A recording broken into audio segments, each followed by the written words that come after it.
Hey everybody, this is Alan Fine, and I am on Star Pride, Windstar's final ship going afloat, going between Athens and Barcelona. So this is an inaugural, kind of. At least part of the ship is inaugural. The new insert, because it was stretched and lengthened for $250 million, along with the two other Star Class ships. We're going to talk about all of them. Today we're here with Gunther Steinbrunner, who is the Fleet General Manager, Hotel General Manager, and we're also here with Richard Mayer, who is the Hotel General Manager of Star Pride. So we're going to talk about all of the Windstar ships here on Insider Travel Report.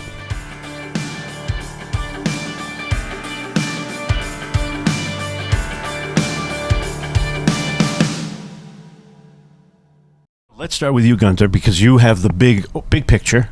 So my question is, what are the differences and the similarities between the Wind-class ships and the Star-class ships? So the Star-class ships I would consider more refined, more luxury, because it starts already with the suites. It's all in suites, so we have no cabins. They're all outside. Beautiful panoramic view, beautiful large bathrooms, walk-in closets.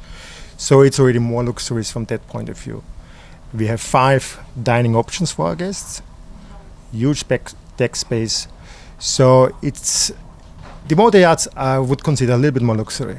Right. So when you're and the whole point is we're talking to travel advisors. So when you're selling your clients, that's the Star Class ship, the cruisers. And now what about the Wind Class ship?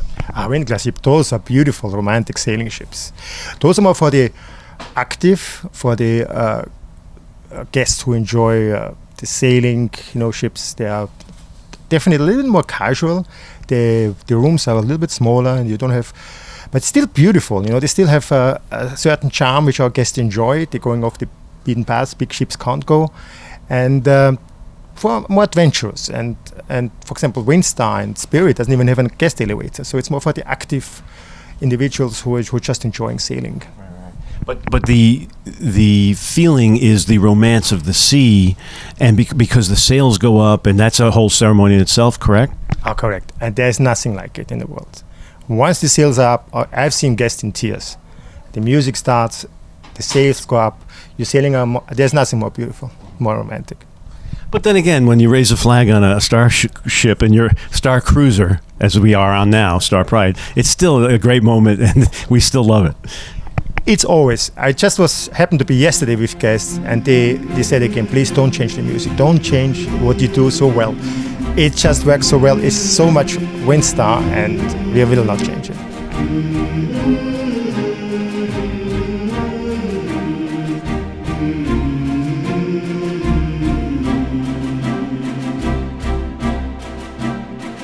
There shines a light in the heart of man that defies the dead of the night, a beam that glows within every soul, like wings of hope taking flight. So that's the general, but Richard, now we're talking about a specific Star Cruiser, Star Class ship, the Star Pride. What are the differences in the suites between the original and the newer stretch part of the ship? Well, the first thing is that we changed the bed around. Yeah, in the original suites, the bed is by the entrance, next to the entrance to the walk-in closet and the bathroom. Now, for convenience, with the new suites, we changed that over because the bed is now by the window or by the balcony, which makes much more sense actually, because you can in the morning when you wake up, you look out of the beautiful ocean view window, or you can open right away your balcony and see hello world wherever we are. Yeah.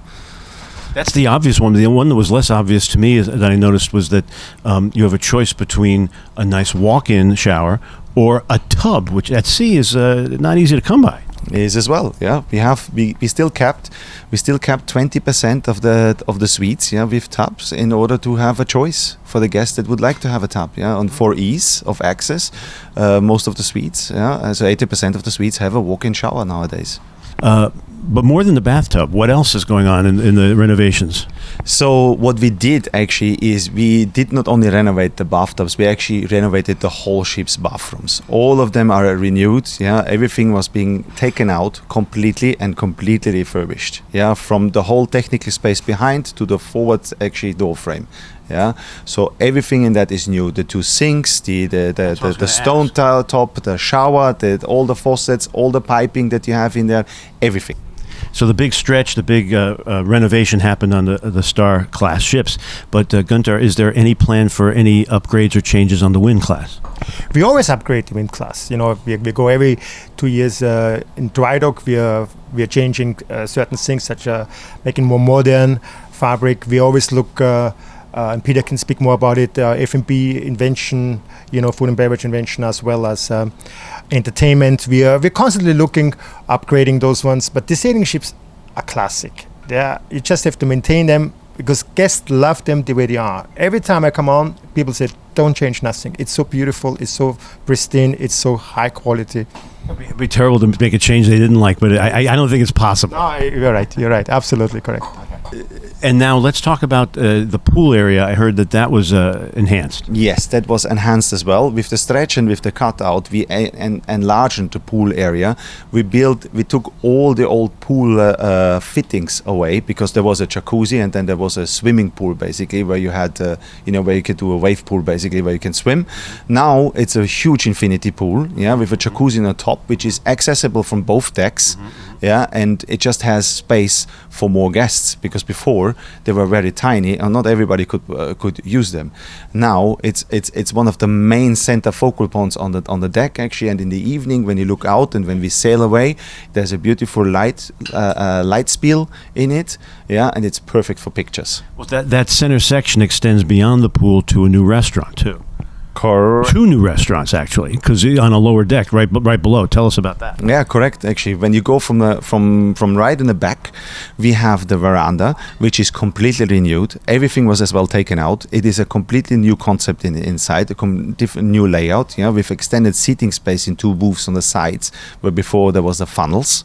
Yeah, so you can as well with 3 nice huge windows, and then down on deck 7, everything was taken out as well because we used to have a library on starboard side and the shop on port side. Now the shop is moved to the starboard side, and in port side we fitted a new restaurant inside, which is Quadro 44. Now Quadro 44 is an interesting story because the name comes actually from the frame it sits in, yeah, which is frame 44 in the ship. That's why it's called Quadro 44. But you came up with that idea because restaurants are often named for their address, so that's the ship's address. Correct. Correct. Yeah, correct. But also from the new stretch, we gained a restaurant on the top deck. Correct, which is the Star Grill by Stephen Reichland, which is one of the biggest additions and one of the most popular spots on the ship now. Because before, we had the bar, which was oversighting the pool, but there was no really a center point to go to for the guests. Yeah, we had the coffee shop here, but then outside it was actually basically just a pool bar, yeah, with sun loungers and deck to sit during the daytime outside. Now it's a center hub actually for everybody to meet because you have this beautiful grill that is open at 12:30 at lunch and goes on until 4 o'clock in the afternoon for guests to easily always be able to have a bite on board when they come back. So there's no more rush actually to go from a certain time to a certain time to go for lunch. So there's just, when you come back, you'll be taken care of. I was thinking about the fact that it is barbecue, it's smoked meats, and you really couldn't have it on a lower deck. You really need it on the top deck. Yes. Let the air breathe. Yes, correct. Correct. Now, Gunther, you must be feeling jealous on the Wind class, like all of this innovation going on in the Star class. What do you see? Do you see some of these restaurants coming your way?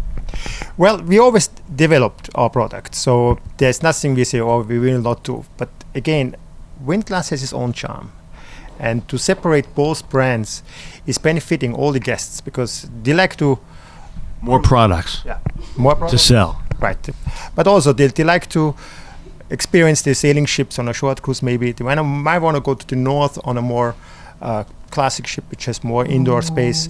So it benefits our guests in both ways. So you're not jealous at all. You are confident in what you have, which is great. Absolutely. And it works very well. Okay. So guys, if travel advisors want to learn about, there's a lot to learn, and they want to put the right client on the right ship, where do they go? Well, there's a link on the Advisor Hub, so just go there, have a look, And then they will visit you both here on the ships. Thank you for talking to us. I'll be looking forward to seeing you. Yeah, we're looking forward to see everybody here. And this is Alan Fine for Insider Travel Report.